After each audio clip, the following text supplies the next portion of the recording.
Welcome back to OpenLine, talking about financial empowerment centers in Davidson County. We have the director with us, John Murphy. And as we were going to break, I was asking about what do you see as far as the future? So we've been talking about all kinds of stuff. You said about a quarter of millennials would pass a financial literacy test. And there's huge college debt with a lot of people now. And you said that financial literacy is as important today as literacy was generations ago. So where does that leave us? Are you optimistic about where, I'm talking about we as a, not just Davidson County, the country, whatever, where we are and where we're headed? Yeah, I mean, I think that's a fantastic question. From a long run economic forecast, the situation that we now find ourselves in is the generation, millennial generation, taking on more student loan debt. I think from a long run standpoint, the real issue is going to be when this generation or the generation just before starts retiring. And because our financial system is about 70% consumer, so the GDP is broken into about 70% of overall that's generated is by consumers. It's not manufacturing or supply chain markets. It's about consumers. So if we aren't preparing for retirement now, the generation before millennials starting to think about retirement, Social Security, maybe being there, maybe not, maybe being a watered down version of what it is today. That's why financial literacy, financial empowerment, financial capability is as important today as it has ever been to create a more stable and secure financial system. If we don't prioritize how we are educating consumers about the principles of saving, the principles of compounding interest, the principles of retirement, at the same time, looking at how we structure, student loan debt, we might not feel it a decade from now.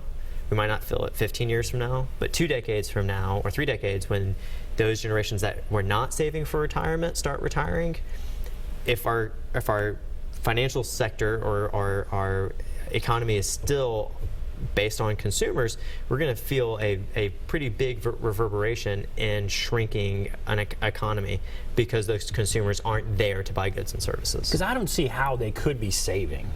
Again, I think I said $2,000 a month. That may be even low. I see people coming here getting these gorgeous apartments for lots of money, and they don't have a job. I don't feel like that would. Where are the jobs that can support that? And then they're saddled with this student debt. So I think that's an interesting point. When maybe they're making their ends meet, but how in the world are they saving for retirement? That's probably the first thing to go. So then where are we going to be when they start retiring if they never save? That's the golden question.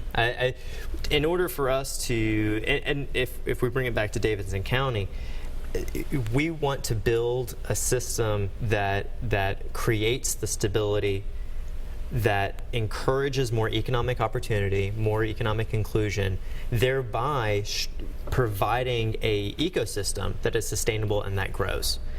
And you see this both at the state level and at the federal level, that there are committees, there are task forces, there are blue ribbon commissions that are all analyzing how we create more security and more stability within our economic system. And I think that the mayor is dedicated, and she has shown her dedication by providing this as a service and as a community resource for Nashvilleians to take advantage of. And all right, so what are some other things? There's Opportunity Now, the youth employment program. What is that? Tell us about that. So the mayor has made it a directive of this office that we prioritize providing more economic opportunity to Nashville's youth. We've seen over the last couple of months about increasing youth violence. The mayor launched the Youth Violence Summits, and a lot of what came out of those summits is that youth don't see that type of hope and economic opportunity, those doors that can open up for those youth. And a job and education are two paramount issues that can help reduce the youth violence, provide that hope. But when they start getting those paychecks, that's when we need to be able to educate them. That's when they apply those soft skills that they were learning in the classroom to a hard skill situation of how to save, how to invest, and how to diversify. Let's go to Tony. Hello, Tony. Hello. Go right ahead. I was wanting to ask on the economy-wise. The mayor at this administration, over the last two administrations, three really, they've left off a big, huge section of this metro society. I'm talking about the minorities, but I'm talking about the women. And if you don't believe me, they have gentrification is so bad. They've overrode and don't have all the building to house people and for jobs. People have to live way out. For instance, if they have a wreck in town, it would take you 2 or 3 hours to get your job. They should have these jobs spread out all throughout the city, and they don't have that. And the mayor is going to pay a big price on the next election. I know I'm not voting for them because they've left me out and a lot of other people out of society. The homeless people, they left them out. And I think they waited too late before they started addressing these issues. All right, well, let's talk about some of that. And I appreciate your call, Tony. Thank you. He's saying portions of the city have been left out. Gentrification, huge problem. And you can't speak for the mayor per se, but how do these issues impact our city, and what can be done from the financial standpoint here? I think the mayor strategically established an office, the Office of Economic Opportunity and Empowerment, that allocated a senior advisor for workforce development, a senior advisor for housing options, and a financial empowerment manager. Because those things are inextricably linked. An individual can have housing but still be living in financial instability. They could have a job, but that job might be threatened by not having financial wellness. And financial empowerment is the glue that really holds those two things together. And this office is established by the mayor so that we can analyze and evaluate and set effective policies that create more economic opportunity for all Nashvillians, not for a few, not for some, but for all Nashvillians. And I think you're seeing that in keeping the Financial Empowerment Center and dedicated funding for the Barnes Affordable Housing Trust Fund, and moving forward an agenda that opens up doors of opportunity, especially for Nashville's youth. And we get this question a lot about gentrification from Tony and others. And there's not a lot you can do about gentrification, but that could be part of financial planning, I guess. Absolutely. Right? So let's say Tony is in a situation where that's happening in his neighborhood. He feels like he's going to be forced out. What are you seeing people like that? Could he come see you? How could you help him? Absolutely. It is about not just managing someone's resources, but it's about finding those programs and opportunities that individual can leverage.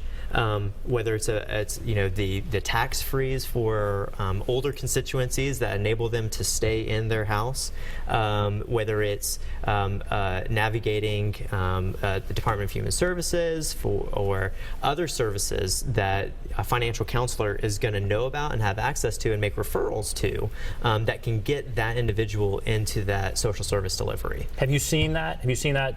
An older person coming in saying, every house around me has been torn down, they're big new beautiful houses, property taxes are too high, I'm going to have to leave. In other words, they played by the rules. Yeah. It's not like they've gone and run up a huge credit card, but now property taxes are coming down on them. Are you seeing that? Absolutely. And those folks are, we work very closely with the legal aid. If there's a situation that if someone has used a banking product that may have had some issues to it, we work very closely with a number of different organizations that can keep individuals in their house. All right, we have to take a break. Wrap everything up. We'll take a break. Be back right after this.